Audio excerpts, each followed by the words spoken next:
Sama-sama kita katakan amin. Amin. Silakan duduk Bapak Ibu Saudara. Puji Tuhan, terima kasih buat Tuhan Yesus. Terima kasih buat Bapak Gembala, Ibu Gembala. Cek. Terima kasih buat Bapak Wakil Gembala juga. Saya bersyukur beliau adalah sahabat saya. Sudah sekian lama kami tidak bertemu. Bapak Ibu Saudara, dalam kesempatan ini saya memperkenalkan, nama saya Priston Simanjuntak. Bapak Ibu, saya ada dari Riau, Duri. Saya punya istri 1, anak 2. Saya seminggu lebih duluan menikah dengan Pak Wakil Gembala. Saya tanggal 5, beliau tanggal 11, kalau tidak salah 12 ya. Jadi kami 1 minggu dan tanggal lahir kami juga sama. Kuliah kami juga sama, beliau adalah kakak senior saya. Ya, tapi hari ini Bapak Ibu Saudara, saya ada di sini dalam rangka juga mengikuti sidang sinode. Puji nama Tuhan, saya boleh sehat, saya boleh berjumpa dengan Bapak Gembala di tempat ini. Dan hari ini saya akan bicara kebenaran firman Tuhan yang sudah dipersiapkan. Tema kita adalah kuat dalam tekanan. Saudara-saudaraku yang dikasihi Tuhan, sebelum saya akan bicara tentang firman Tuhan, saya akan coba memperlihatkan kepada kita bahwa ternyata menjadi orang Kristen itu, pengikut Kristus, sedang dipersiapkan untuk banyak penderitaan. Yang setuju katakan amin. Sebagai seorang pengikut Kristus, Bapak Ibu Saudara, maka kita sedang dipersiapkan untuk mengalami banyak penderitaan, untuk mengalami banyak tekanan. Bahkan saya boleh katakan kepada saudara, Alkitab berkata, yang kukehendaki ialah mengenal Dia dalam kuasa kebangkitannya dan penderitaannya. Artinya Bapak Ibu Saudara, bahwa kekristenan bukan bicara soal berkat, kekristenan bukan bicara soal fasilitas, kekristenan bukan bicara soal mujizat, tetapi kekristenan adalah berbicara bagaimana kita bersama-sama dengan Kristus siap mengalami penderitaan. Amen. Yang setuju katakan amin. Saudara, banyak sekarang orang gagal, saudara, menjadi pengikut Kristus karena penderitaan, karena tekanan. Tetapi saya berdoa kepada semua jemaat Tuhan yang ada di tempat ini, biar kita bersama-sama boleh melihat bahwa ternyata di balik tekanan, di balik penderitaan, di balik ujian, di balik cobaan, di sana akan terjadi terobosan ketika saudara dan saya menjadi orang yang kuat. Yang setuju katakan amin. Mari kita buka Alkitab kita bersama-sama di dalam 2 Timotius Bapak Ibu Saudara. Mari kita lihat 2 ayat saja dulu kita baca. Di dalam 2 Timotius haleluya. Mari kita baca dalam 2 Timotius pasal yang kedua, ayat 1 dan ayat 2 saja dulu kita baca ayat ini. Sudah dapat Bapak Ibu?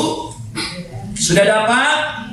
Mari kita baca 2 Timotius pasalnya yang kedua, ayat 1 dan ayat yang kedua. Sama-sama kita baca 3, 2, ya. Sebab itu, hai anakku, jadilah kuat oleh kasih karunia dalam Kristus Yesus.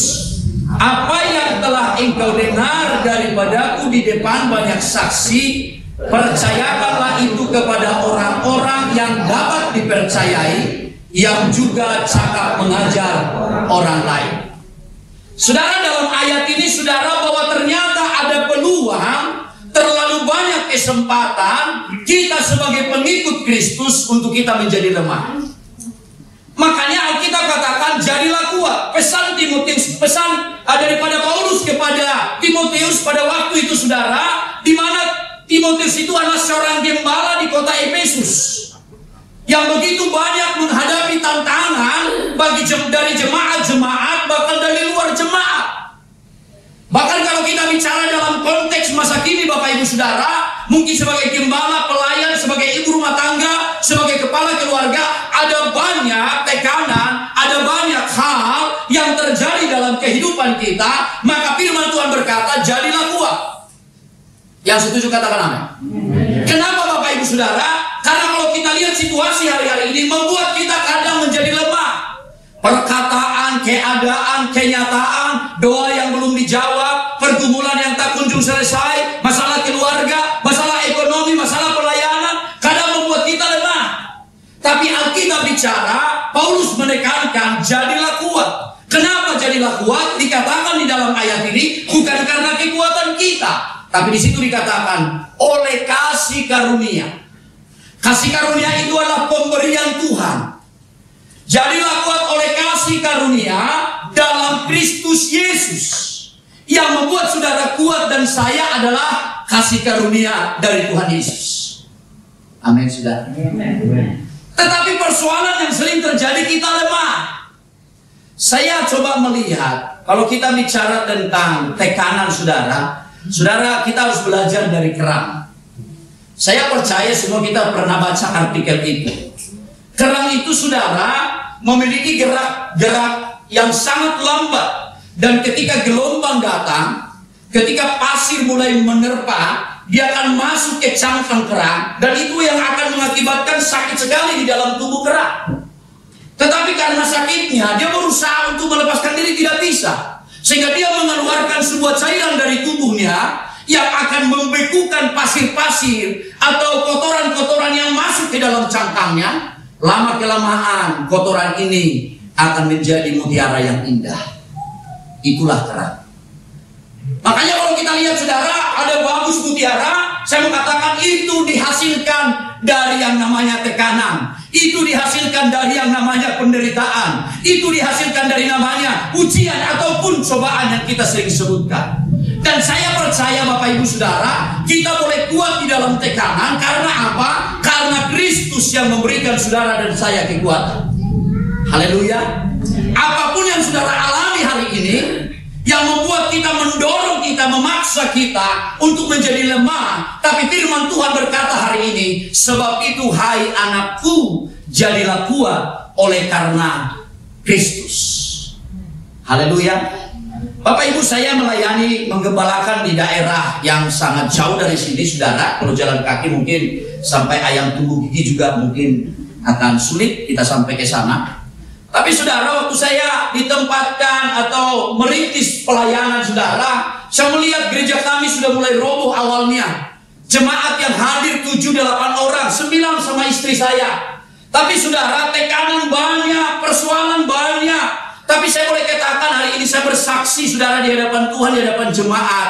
2011 di bulan Maret waktu saya ke sana saudara, saya berdiri di pintu, di tiang pintu, saya berkata, Tuhan aku tidak mampu. Tuhan aku tidak mampu menghadapi ini. Pelayanan yang sudah tahun 98 dibuka dan berganti-ganti pemimpin, pelayanan itu akhirnya ditutup. Tapi saya boleh melihat teman-teman, Bapak Ibu, bagaimana kalau kita kuat karena Kristus, pelayanan itu boleh maju. Saya berdoa, Bapak Ibu yang ada di sini adalah kuat untuk menopang dalam pelayanan. Yang setuju katakan menopang dalam pelayanan. Makanya kita lihat bersama-sama saudara, yang membuat saudara kuat adalah Kristus, kasih karunia dari Tuhan, pemberian Tuhan yang cuma-cuma itu yang membuat kita kuat. Gembala nggak mampu membuat kita kuat. Suami nggak mampu membuat kita kuat, istri nggak mampu, anak-anak. Tapi yang membuat kita kuat adalah yang namanya kasih karunia dalam Kristus Yesus. Itu yang harus kita pegang. Amin.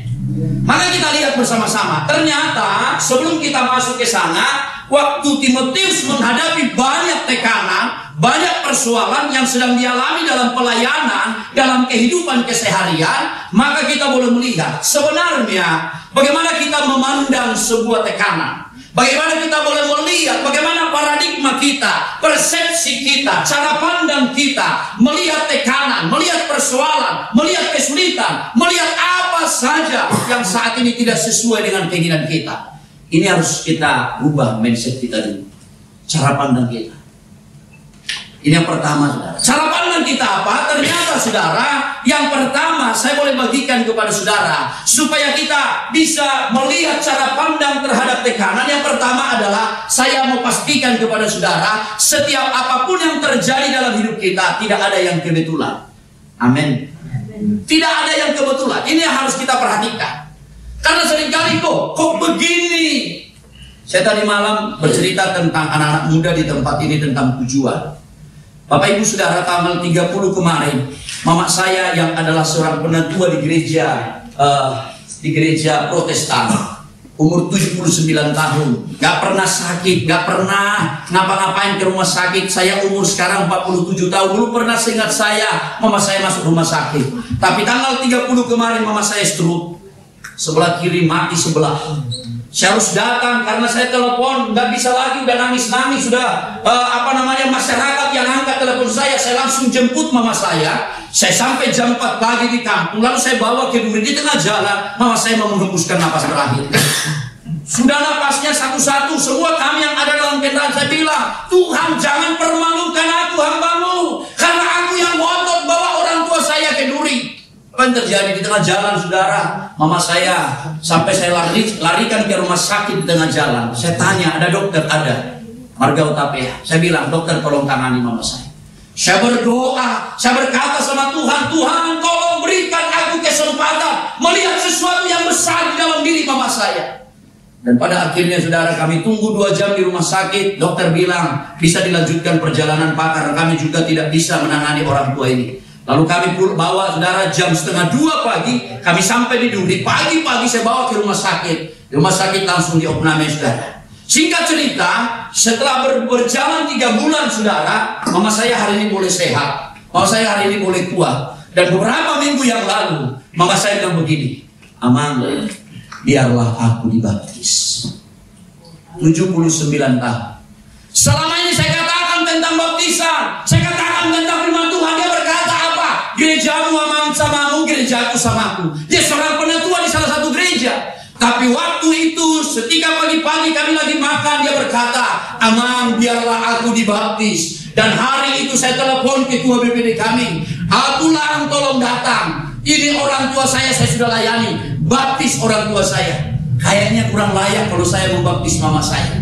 Lalu ketua BPD datang membaptis. Kenapa saudara? Saya mengatakan, di tengah persoalan, di tengah kesulitan, di tengah penyakit stroke, ada sesuatu yang luar biasa yang tidak kebetulan.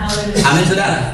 Maka saya pastikan kepada saudara, ketika engkau sedang menghadapi tekanan hari ini, saya boleh katakan tidak ada yang kebetulan. Ada desain Allah yang besar, ada rencana Allah yang besar ketika engkau mengalami kesulitan. Amin. Apapun kesulitan, pastikan ini tidak kebetulan. Ada desain Allah di sini. Haleluya. Lalu yang kedua saudara, mari saya boleh katakan, ketika engkau sedang menghadapi tekanan, cara pandang kita harus berubah. Apa itu saudara? Bahwa di balik tekanan, di balik keadaan kesukaran yang sulit, mari kita ambil sebuah pelajaran penting. Jangan sesali. Kita ambil pelajaran. Pelajaran apa? Ada banyak pelajaran dalam setiap situasi. Kita harus belajar terhadap anak-anak. Kita harus belajar terhadap semut. Kita harus belajar terhadap aksesoris. Semua ada pembelajaran. Makanya Bapak Ibu Saudara, saya boleh katakan ketika kau dalam tekanan, ambil pelajaran penting dari tekanan itu. Jangan salahkan, apalagi menyalahkan Tuhan. Ini ibu-ibu anak muda, ambil pelajaran di sana. Pelajaran apa ya yang ada di sini? Supaya apa kita belajar dari situ, saudara? Orang pintar berkata apa? Pengalaman adalah guru yang paling berharga. Dari mana pengalaman? Dari kita belajar. Ya, dari kita belajar. Saya menjadi hamba Tuhan baru saja Bapak Ibu Saudara. Saya melayani kurang lebih 23 tahun. Menggembalakan baru semur jagung. Wah, kalau dibandingkan Bapak Gembala di sini baru semur jagung, saudara. Saya baru 13 tahun, jalan 14 tahun menggembalakan. Saya boleh lihat, ternyata semakin banyak orang belajar, semakin pengalamannya tinggi saudara, semakin hebat dia dalam mengenal Tuhan. Makanya ketika kita menghadapi tekanan, menghadapi kesulitan, ambil pelajaran penting yang ada di sana. Yang setuju katakan amin. Amen. Jangan pernah salahkan Tuhan. Jangan pernah ambil kambing hitam yang lain. Biarlah kambing yang hitam tetap yang hitam. Jangan pernah salahkan Tuhan. Haleluya. Yang ketiga teman-teman, Bapak Ibu Saudara, supaya kita boleh memiliki cara pandang yang benar, apa saudara? Mari ketika kita menghadapi kesulitan, jangan lari dari masalah, jangan lari dari kesulitan, jangan tengking kesulitan. Lalu apa? Hadapi sekalipun ada pilihan terburuk di sana. Hadapi. Banyak orang Bapak Ibu Saudara di mana-mana, ada masalah di kota ini pindah ke kota sana. Gak pernah mau selesaikan masalah. Gak pernah mau menyelesaikan kesulitan. Di tempat kami sana banyak koperasi berjalan, koperasi simpan pinjam. Apalagi yang kontrak, saudara, ada yang sampai 10.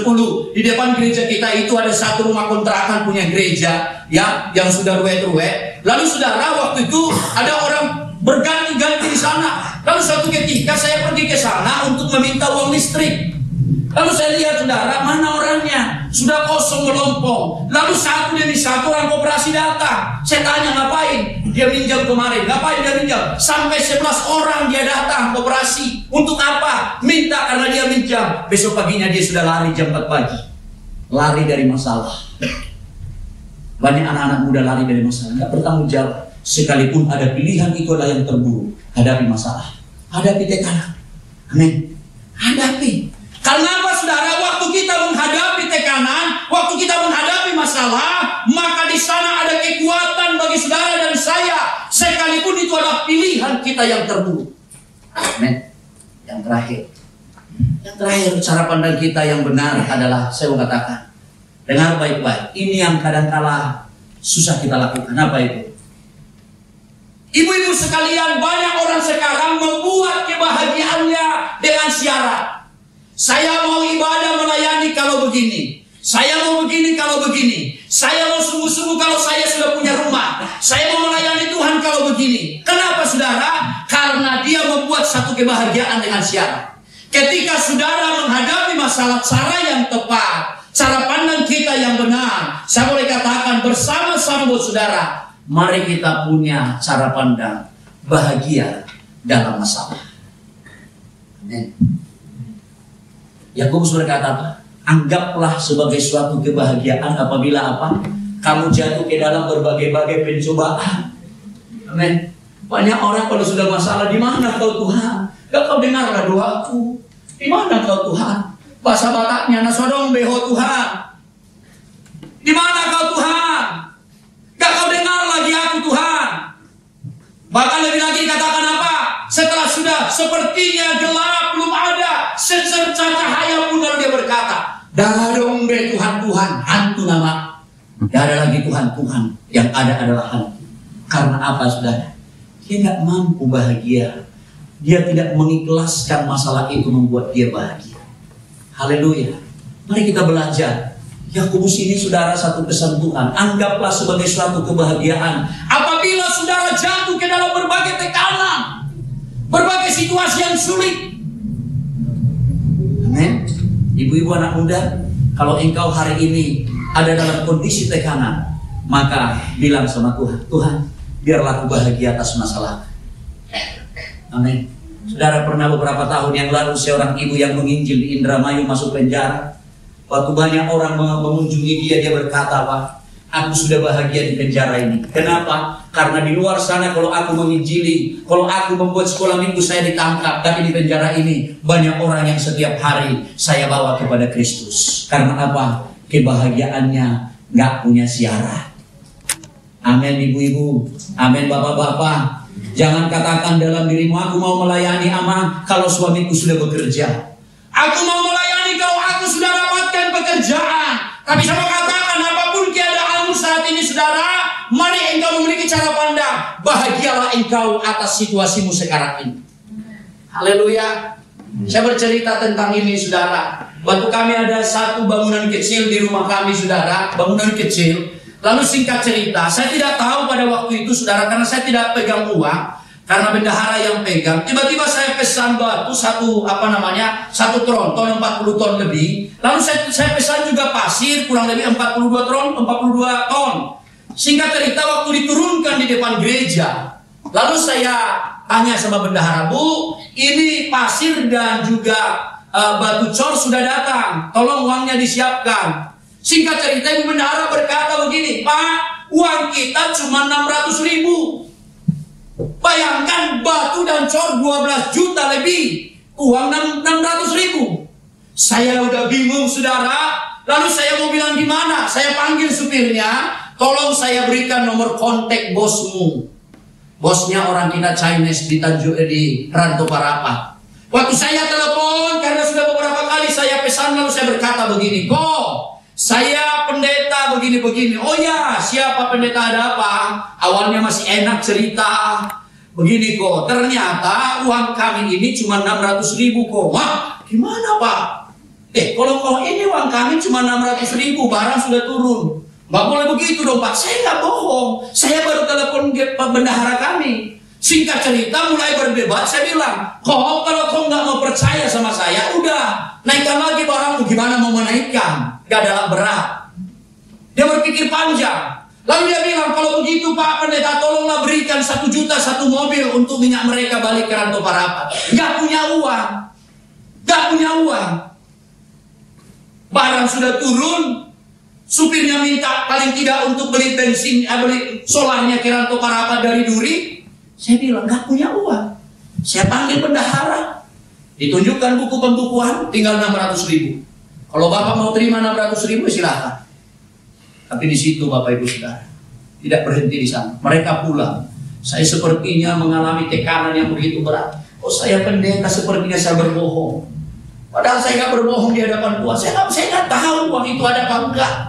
Seperti kok saya berbohong. Tuhan, jangan permalukan Abang. Saya panggil semua pendoa. Kita punya full timer 1 orang pendoa. Saya panggil pendoa. Saya panggil semua pelayan Tuhan malamnya. Kami bersepakat bersama-sama. Kami katakan bersama-sama. Kami berdoa bersama-sama. Kami minta sesuatu dari Tuhan. Jangan pernah engkau permalukan kami atas tekanan yang terjadi. Lalu mulai hati kami plong. Bapak Ibu Saudara tahu, 3 hari berikutnya, saya janji 1 minggu. 3 hari berikutnya ada parkir mobil Fortuner di depan gereja pinggir jalan. Saya tidak ada di tempat, lagi di belakang. Itu antar amplop coklat sama anak saya. Dia bilang, ada papi. Sampai hari ini, saya nggak pernah tahu siapa orangnya. Dan saya tidak pernah kenal. Persis Bapak Ibu Saudara, jumlah batu dan kerikil itu terbayar. Kenapa? Karena saya bahagia dalam tekanan. Haleluya, berikan kemuliaan bagi Tuhan. Saya tidak tahu persoalan apa yang hari-hari ini saudara alami. Tapi yang saya mau katakan, mari kita bersama-sama buat satu kebahagiaan dalam kehidupan kita. Di tengah tekanan yang sedang terjadi.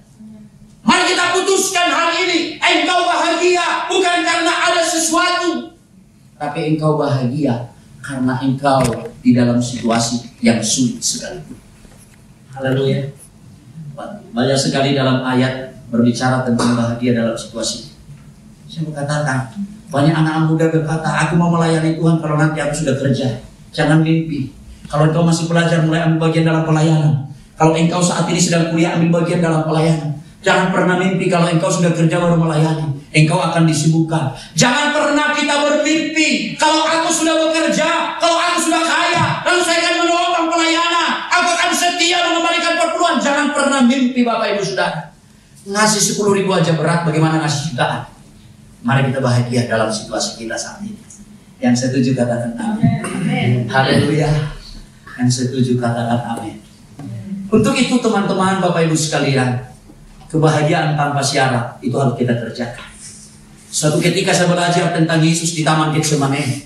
Pada waktu itu secara Allah dia tahu akan apa yang terjadi dalam hidupnya. Dan secara manusia dia sadar betul bahwa dia tidak mampu menghadapi masalah yang sedang dialami.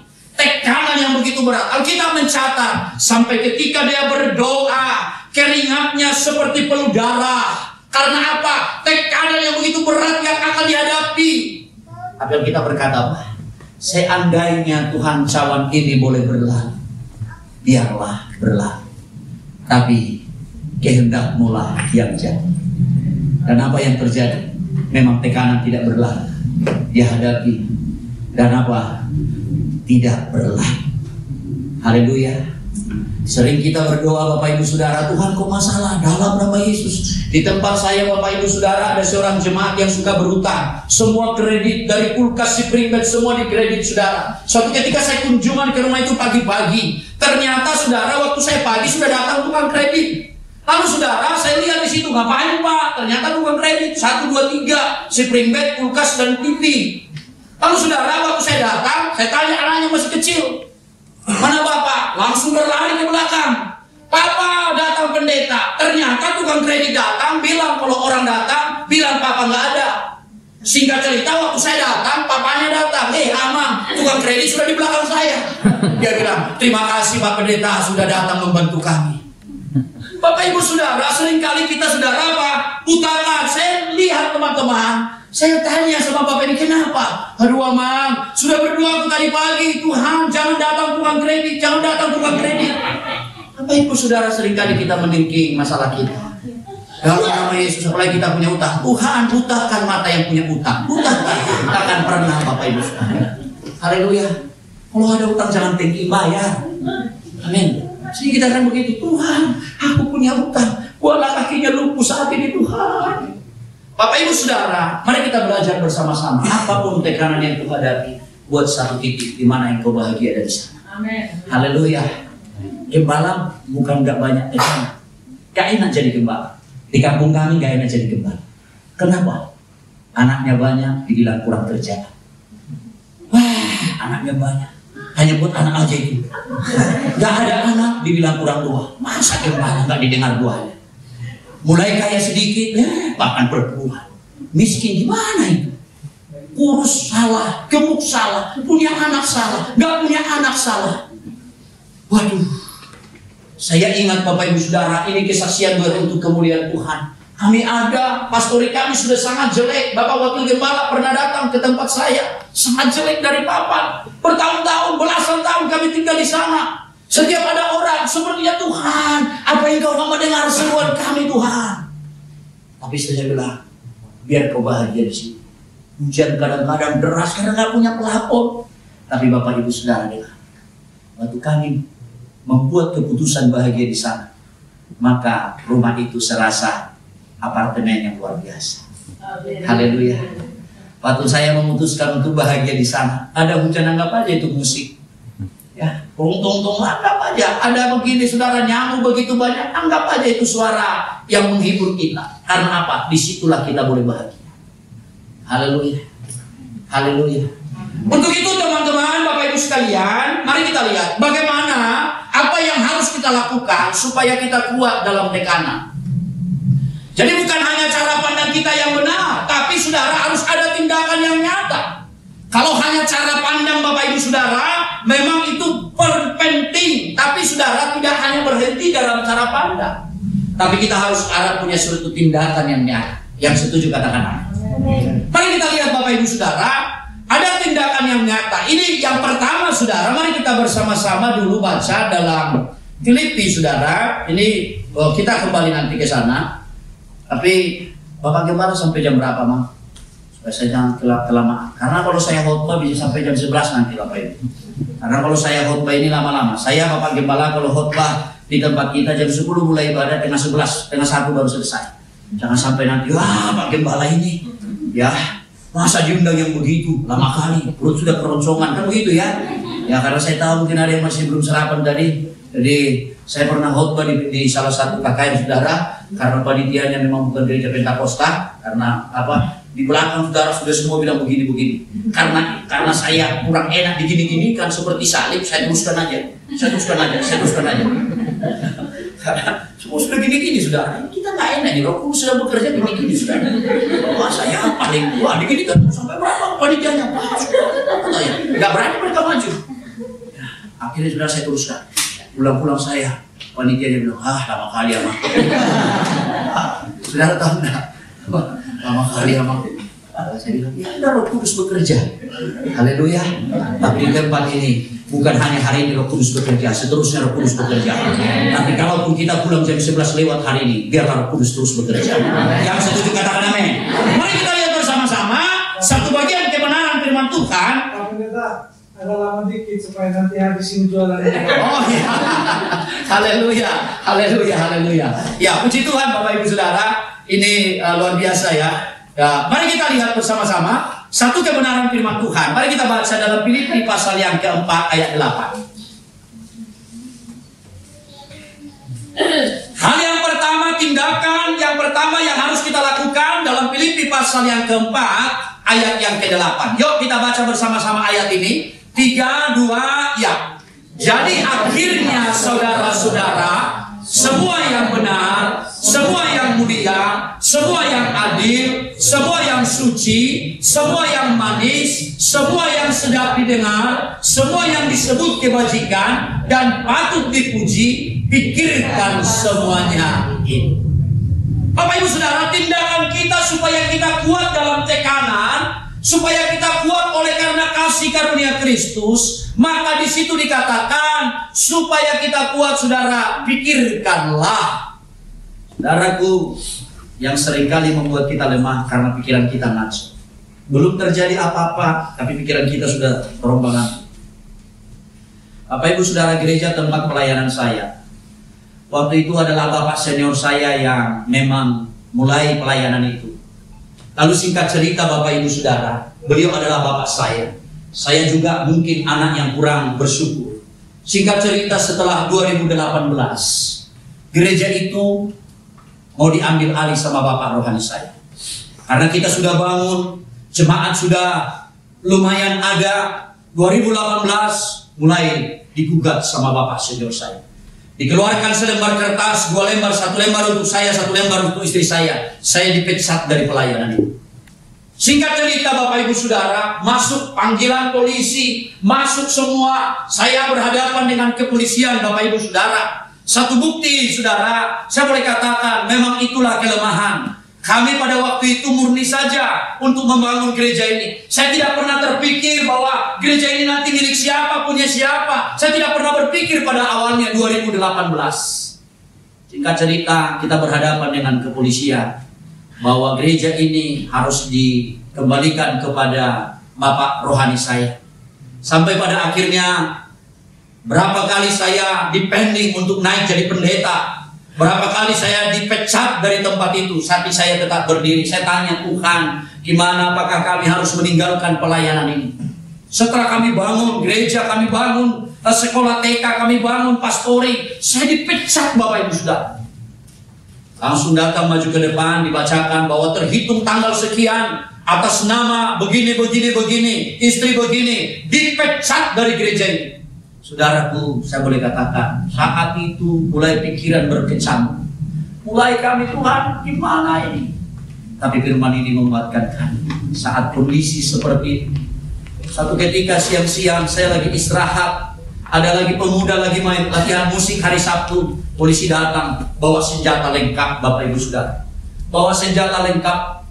Padahal saya selalu khotbah tiap minggu, saya di polisi, di kepolisian. Setiap minggu pada masa itu saya khotbah. Saya tahu betul siapa yang datang itu. Lalu dia bilang, diketok pintu. Saya keluar dari kamar. Saya tanya, ada apa Pak? Pak, tolong dikosongkan gereja. Saudaraku, tapi sejak itu ayat ini menguatkan saya. Saudara-saudara semua yang benar, semua yang mulia, semua yang adil, semua yang suci, semua yang manis, semua yang sedap didengar, semua yang disebut kebajikan dan patut dipuji, pikirkan semuanya. Saya mulai berpikir, Tuhan, aku percaya Dia adalah Bapa rohani saya yang selalu mendoakan saya. Tuhan, aku percaya kalau hari ini Tuhan izinkan seperti ini, ada kekeliruan di antara kami. Langsung pikirkan yang aneh-aneh. Amin Bapak Ibu. Apa masalahmu hari ini? Jangan pikirkan, gimana nanti ini? Gimana ini? Sewa rumah, pekerjaan, biaya anak-anak. Haleluya. Firman Tuhan berkata, segala perkara dapat kutanggung di dalam Dia yang memberikan kekuatan kepada. Itu pas 10 huruf kalau terjemahan bahasa Indonesia. Baca nanti 10 kata. Kalau kita gabungkan 5 tambah 5 semakin kuat kita. Segala perkara. Tapi saudara, dimulai dari pikiran saudara. Apa yang saudara hari ini pikirkan? Apa yang saudara hari ini pikirkan? Apakah yang benar? Apakah terus masalah saudara? Ini yang menjadi masalah. Mari, tindakan kita yang pertama. Mari kita mulai belajar. Tindakan saya adalah, pikiran saya harus benar. Harus mulia. Harus suci. Tindakan saya boleh katakan, jangan dengar apa kata orang yang membuat kau menjadi semakin terpuruk.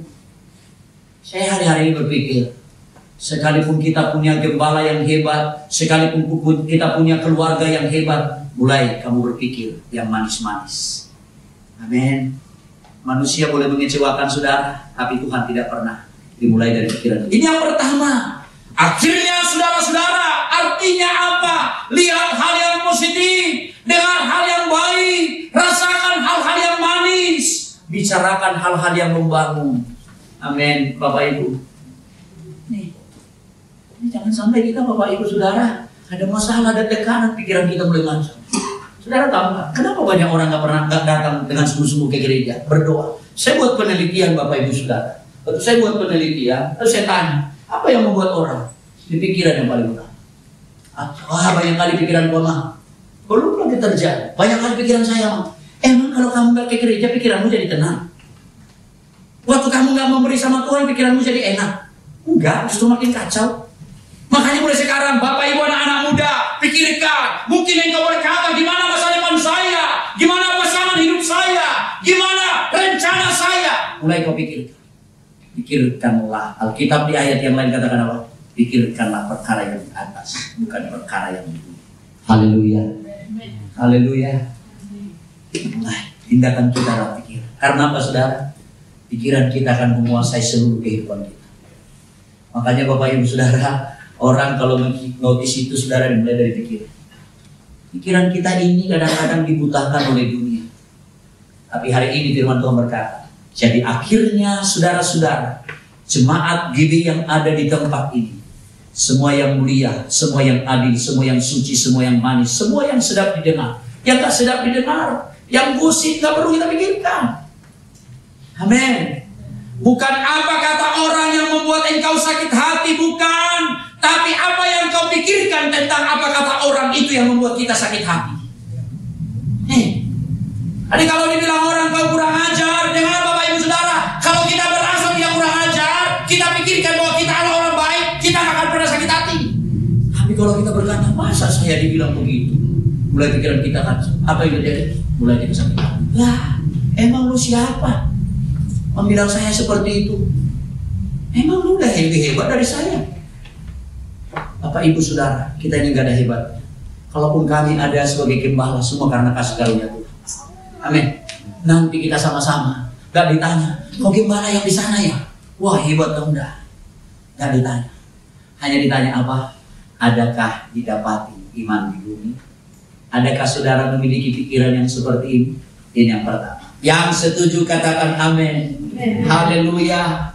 Yang kedua Bapak Ibu Saudara, saya boleh katakan, tekanan itu saudara, itu banyak sekali. Ada berupa uang, ada berupa fasilitas, ada berupa jabatan, ada berupa cita-cita, dan banyak. Tetapi saya mau katakan, tekanan itu seringkali menguasai keinginan kita. Kalau nggak tercapai keinginan kita, maka kita ada dalam situasi tekanan yang sulit.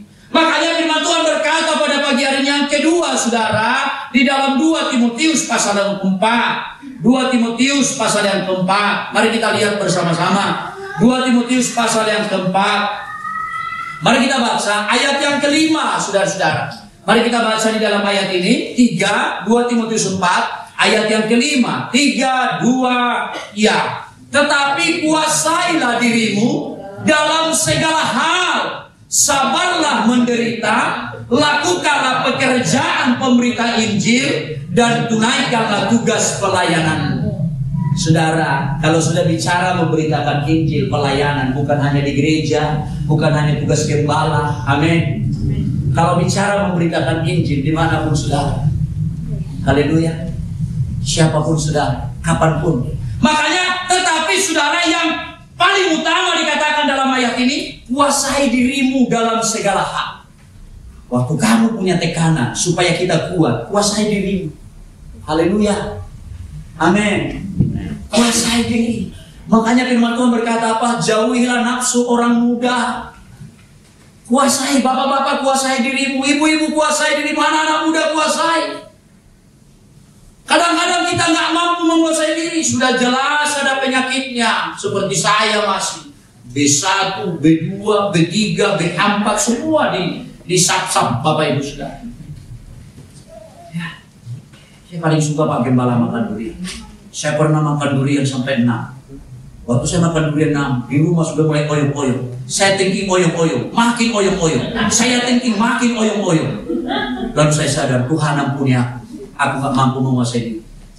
Sudah saya ambil minyak urapan, minyak zaitun, minyak apa lagi. Tuhan tolong saya. Gak mampu, makin oyong, makin oyong. Besok minggunya, pilih hari Sabtu karena saya di traktor khotbah. Setelah khotbah KKR pada waktu itu anak-anak muda. Lalu saya dibawa kepalanya makan durian. Durian montong dari Thailand. Saya hajarlah yang besar-besar. Gak mampu menguasai diri. Masih kurang ama. Namanya dia mungkin senang. Wah, oleh ama sampai 6. Waktu pulang saudara sudah mulai oyong-oyong. Di tempat penginapan, di tempat hotel saudara, saya tengki, saya ambil minyak zaitun, saya ambil minyak baby oil. Gak mampan-mampan. Gimana mau mampan kamu gak menguasai diri? Haleluya. Kuasai dirimu. Anak-anak muda kuasai dirimu. Bapak-bapak, ibu-ibu, anak gadis kuasai dirimu. Dulu waktu saya belum bertobat sungguh-sungguh melihat cantik, melihat perempuan cantik, pasti saya wah sampai begini sudah. Sekarang berubah. Cantik tetap cantik, cantik ya. Tapi yang sebatas itu nggak perlu mengikuti lagi. Haleluya, haleluya. Pendeta ini luar biasa. Kesukaannya hanya 2. Apa itu? Rumah makan dan rumah Tuhan. Itu kesukaannya. Kalau kita sudah dibawa ke rumah makan, wah kadang-kadang hilang menguasai diri.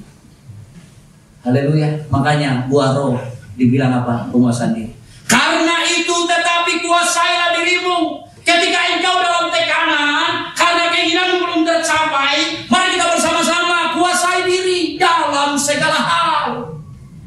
Ini ada Pak Wakil Gembala. Saya dulu suka emosian, suka emosi.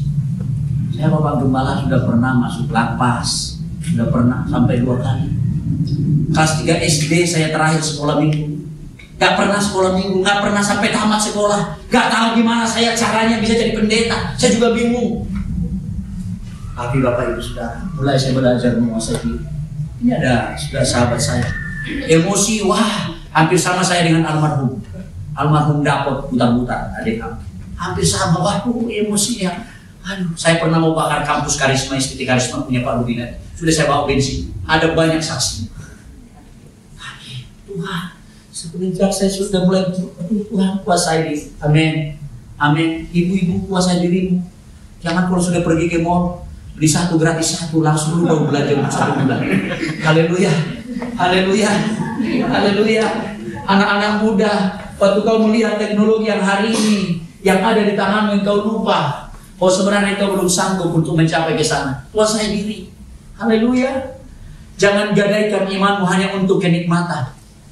Jangan gadaikan jabatanmu di hadapan Tuhan. Kita katakan apa? Dalam firman Tuhan dalam Yohanes pasal 1 apa? Kita diberikan kuasa menjadi anak-anak Allah. Jangan sampai Bapak Ibu Saudara, karena kita tidak mampu menguasai diri, maka status kita menjadi anak Allah, menjadi anak-anak gampang, anak-anak haram di hadapan Tuhan. Mari kita belajar menguasai diri. Haleluya. Ya, apapun itu, bapak-bapak, ibu-ibu.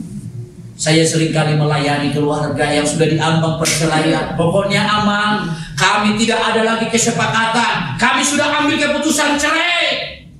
Begitu. Kalau mau cerai gimana lagi? Saya juga sebagai gimana pusing. Gimana? Dibilang tak cerai, harus cerai. Dibilang cerai, iya. Gimana kita sebagai gembala? Saya berdoa Tuhan, gimana? Tolong aku Tuhan. Lalu saya tanya, masih ingat gak ibu? Ada cincin kalian waktu menikah? Nggak pernah kami pakai cincin Pak. Juga nggak pernah pakai cincin. Mau bilang gimana lagi? Saya aja sebagai gembala udah jual cincin pernikahan kami. Gimana dengan jemaat kan begitu? Lalu saya tanya, Tuhan gimana? Saya bilang, kuasai diri. Kuasai diri. Haleluya. Saya sebagai hamba Tuhan yang masih muda harus banyak belajar menguasai diri. Bukan hanya yang muda, yang tua juga belajar menguasai diri. Amin. Kesalahan terbesar orang-orang tua kita, bapak-bapak rohani kita adalah karena kurang menguasai diri. Anak muda semua yang ada di tempat ini kuasai diri. Bukan hanya soal makanan, tapi soal keinginan. Ya, bukan hanya soal keinginan, tapi soal ide-idemu yang cemerlang harus kau kuasai. Saudara, banyak di kampung kami katanya terlalu pintar maka jadi gila. Di kampung kami masih banyak orang gila. Kenapa gila ini? Pamaluhu terlalu pintar katanya. Ada lagi orang gila karena apa? Kenapa gila ini? Dibelon karena baca kitab. Mana ada orang dibelon baca kitab jadi gila? Yang membuat orang gila adalah nggak menguasai diri. Saudara tahu saya kasih ciri-ciri orang mau gila. Karena saya pernah pelayanan di Semarang, tinggal di tempat orang gila. Bahkan semua orang bilang saya juga orang gila. Saudara, orang gila itu pertama-tama nggak mau mandi, jalan-jalan, bajunya mulai sobek, celananya mulai jatuh-jatuh, akhirnya semua nggak pakai apa-apa lagi. Hati-hati Bapak Ibu Saudara. Kalau kita udah nggak peduli dengan Tuhan, jangan-jangan kita sebenarnya sudah mulai kesalib. Apa itu Saudara? 87. Apa 87? Gila Bapak. Tapi saya berdoa jemaat Tuhan di sini guys. Jemaat Tuhan di sini adalah yang menguasai kita. Amin. Jemaat Tuhan di sini adalah orang yang hebat karena menguasai kita. Karena itu kuasailah dirimu dalam segala hal. Lalu apa saudara? Sabarlah menderita. Makanya saya awali tadi apa? Jangan buat kebahagiaanmu dengan satu syarat apapun. Yesus menyelamatkan saudara tanpa syarat. Kita katakan apa? Waktu kita masih seteru Tuhan, kita sudah diperdamaikan dengan Tuhan. Gak ada syarat. Gak ada syarat. Saudara-saudara, kalau saudara baca di dalam Kisah Para Rasul, mulai dari ayat yang ke-9, cerita tentang Saulus menjadi Paulus, gak ada syarat. Ada banyak dicatat dalam Alkitab. Kasih Tuhan tanpa syarat. Hari ini sabarlah menderita. Amin. Jangan bilang, kalau saya sudah enak ya, baru saya mau pelayanan Pak Pendeta. Hari ini kuasai diri dan sabar menderita. Lalu apa saudara? Lakukanlah pekerjaanmu, pelayananmu. Lakukan segala sesuatu seperti kepada Tuhan. Pelayanan bukan hanya di tembok gereja. Dimanapun saudara, layani Tuhan. Amin. Ibu-ibu layani Tuhan. Gimana ibu-ibu melayani Tuhan? Layani suami, layani anak-anak. Anak muda gimana melayani Tuhan? Layani orang tuamu, layani teman-teman. Saya mau katakan, mari kita katakan bersama-sama, apa saudara? Apapun yang saudara lakukan, lakukanlah itu seperti kepada Tuhan. Itulah cara kita. Makanya dikatakan, lakukan pekerjaan pemberita Injil, tunaikan tugas pelayanan. Jadi kita semua dipanggil untuk melayani. Yang setuju katakan amin. Gak semua orang jadi pendeta. Kalau semua ini jemaat ini semua jadi pendeta, pusing Bapak Gembala mengatur. Siapa yang khotbah, siapa semua pendeta. Tapi semua kita harus melayani Tuhan. Haleluya. Yang ketiga, mari kita kembali ke dalam ayat yang sudah kita baca tadi di dalam 2 Timotius. Saudara, saya tidak lama-lama lagi. Ya, paling setengah jam lagi lah ya. Mari kita lihat bersama-sama di dalam 2 Timotius pasal yang kedua. Di situ dikatakan, yuk sama-sama kita baca 3, 4, 5 dan 6. Mari kita lihat 3, 4, 5 dan 6. 2 Timotius 2 ayat 3, 4, 5 dan 6. 3, 2 ya. Ikutlah menderita sebagai seorang prajurit yang baik dari Kristus Yesus. Seorang prajurit yang sedang berjuang, tidak memusingkan dirinya dengan soal-soal penghidupannya, supaya dengan demikian dia berkenan kepada komandannya. Seorang olahragawan hanya dapat memperoleh mahkota sebagai juara apabila ia bertanding menurut peraturan-peraturan olahraga. Seorang petani yang bekerja keras haruslah yang pertama menikmati hasil usahanya. Saudara, kita kuat dalam tekanan sebagaimana dikatakan di dalam ayat ini. Ada 3 contoh. Ada prajurit, ada atletik, ada olahragawan, ada petani. Apa yang bisa kita lihat dalam yang 3 ini? Yang 3 ini adalah yang bisa kita perhatikan adalah terlibat bersama-sama, ambil bagian bersama-sama. Apa itu saudara? Sebagai seorang prajurit dikatakan apa saudara? Yang saudara boleh lihat, prajurit itu adalah tidak memusingkan penghidupannya. Saudara sadar atau tidak, Tuhan bertanggung jawab penuh atas kehidupan kita. Amin. Amin. Saya memulai pelayanan dari nol. Saya memulai juga, saya sekolah umur 29 tahun. Keluarga saya bilang sama saya, mau jadi apa kau tinggalkan pekerjaan jadi pendeta? Itu pun pendeta swasta. Apa? Tapi saya mau katakan kepada saudara, sebagai seorang prajurit jangan pernah ragukan kuasa Tuhan atas apa yang kamu makan, atas apa yang kamu pakai, atas apa yang kamu minum. Yang setuju katakan amin. Prajurit gak pernah pusing tuh, istrinya melahirkan. Saudaraku, saya beberapa waktu yang lalu waktu SMP, jemaat bilang begini, Pak, nangis-nangis saya ditelepon. Kenapa? Babinya mati. Kalau di sana kan begitu. Jadi karena saya sudah selalu, Pak, tolong Pak, babiku mati Pak. Berapa kilo? 35 kilo Pak, tolong Pak. Saya di Pekanbaru, gimana? Ya sudah, video call lah. Jadi lihat mana babimu. Dia begini babinya. Karena Bapak Ibu Saudara, jujur, saya sebagai gembala seringkali waktu musim penyakit babi beberapa tahun yang lalu, saya turun ke kandang itu, saya urapi dan puji Tuhan. Jemaat kita hampir 99% gak ada babinya mati. Puji Tuhan Bapak Ibu Saudara. Saya yakin berkuasa doa itu bukan hanya untuk manusia, untuk binatang pun berkuasa doa itu. Amin Saudara. Mungkin Pak Gembala nggak pernah mengurapi babi, tapi saya secara pribadi sudah puluhan babi yang saya urapi. Betul Bapak Ibu. Waktu saya berdoa, saya tumpangin tangan buat babi Saudara. Saya mau katakan 99% gak ada yang mati. Lalu Saudara, karena mungkin itu diingatnya, baru beberapa bulan kemarin dia telepon saya, Pak tolong Pak, doakan saya Pak, kenapa babi saya sudah mati Pak, takutnya semuanya nanti mati Pak. Saya di Pekanbaru, Pak, saya video call, saya lihat, wah, saya utus pendoa 2 orang. Tolong pendoa pergi ke sana. Lalu saya bilang, pertama layani ibu, jangan gara-gara babi kau nggak ibadah, ya kan? Kan seringkali kita gara-gara babi nggak ibadah. Kalau di sini kan nggak mungkin ya. Tapi gara-gara penghidupan nggak ibadah, itu maksudnya kan?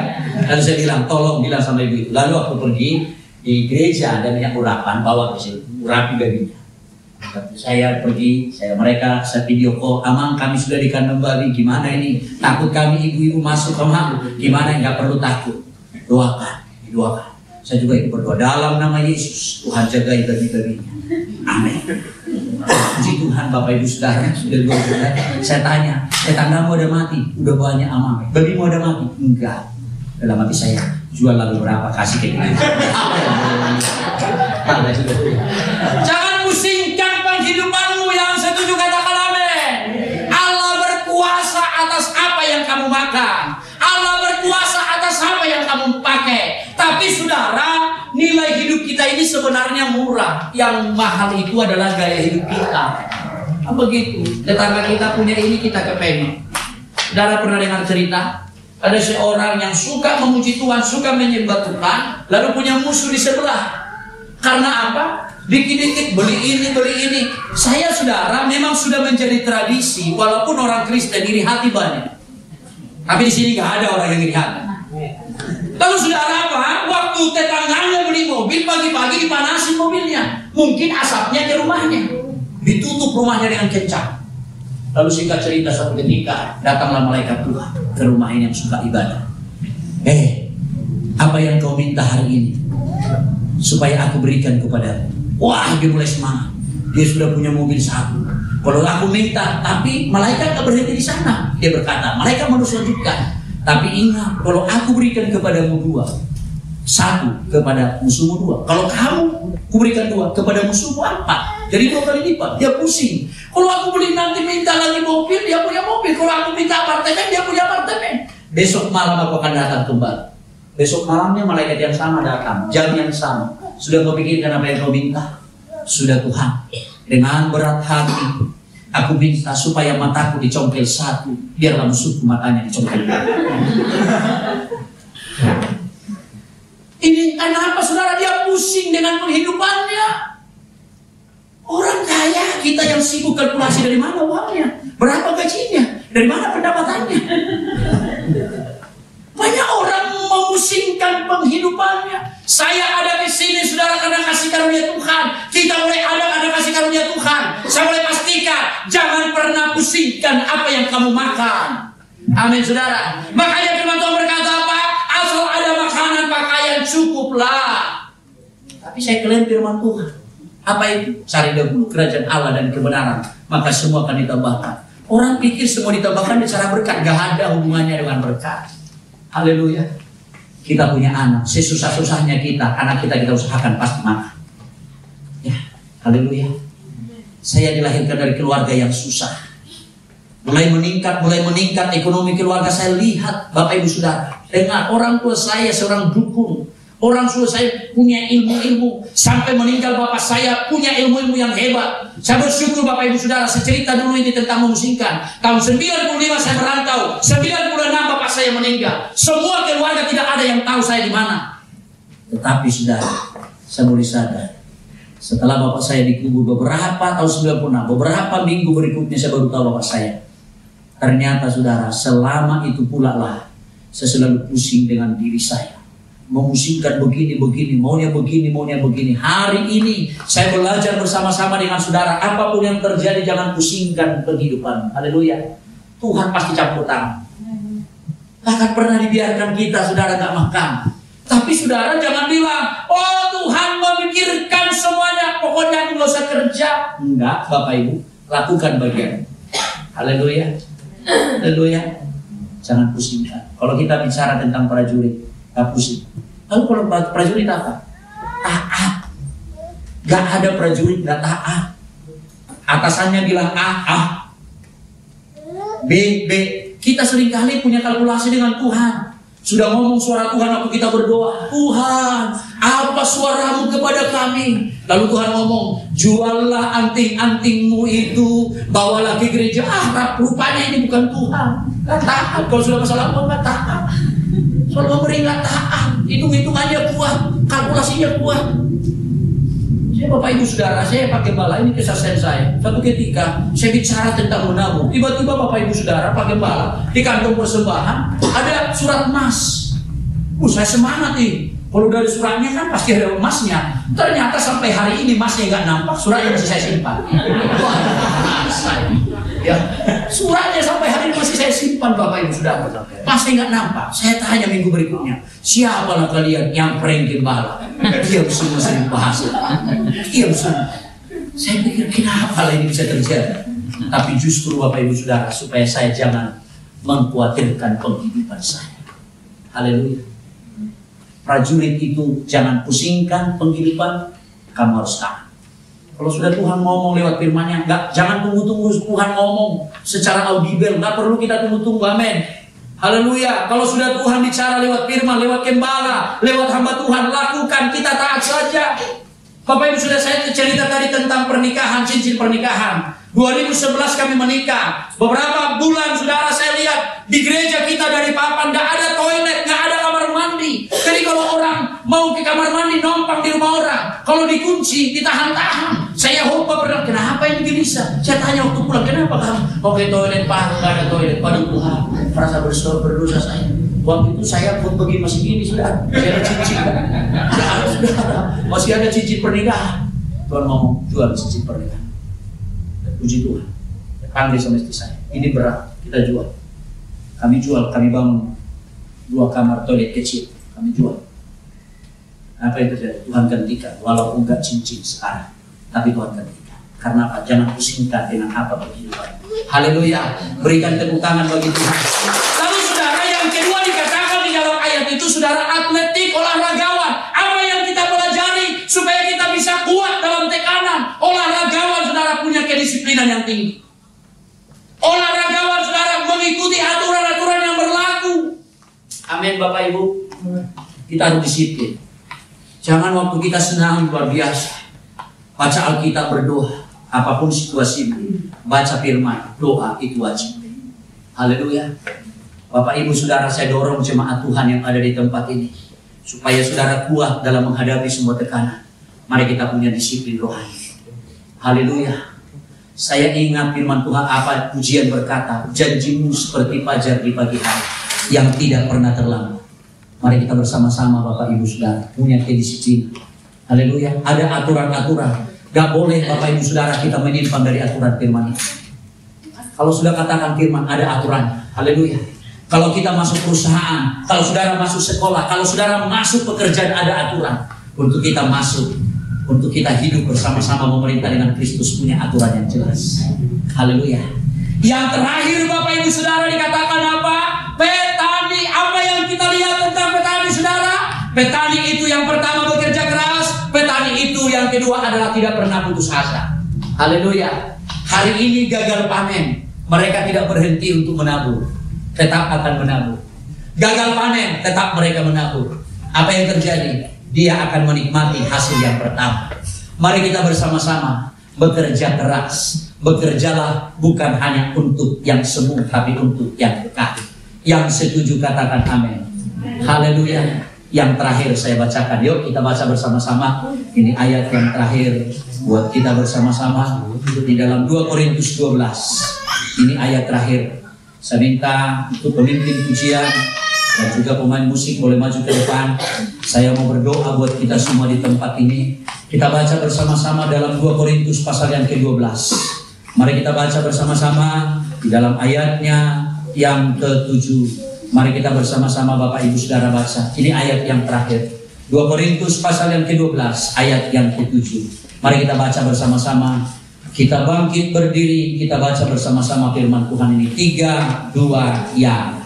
Dan supaya aku jangan meninggikan diri karena pernyataan-pernyataan yang luar biasa, maka aku diberi suatu duri di dalam dagingku, yaitu seorang utusan iblis untuk menggocok aku, supaya aku jangan meninggikan diri. Saudaraku, terakhir untuk kita bisa kuat dalam tekanan, jaga hati, murnikan hati. Yang setuju katakan amin. Mari kita menjaga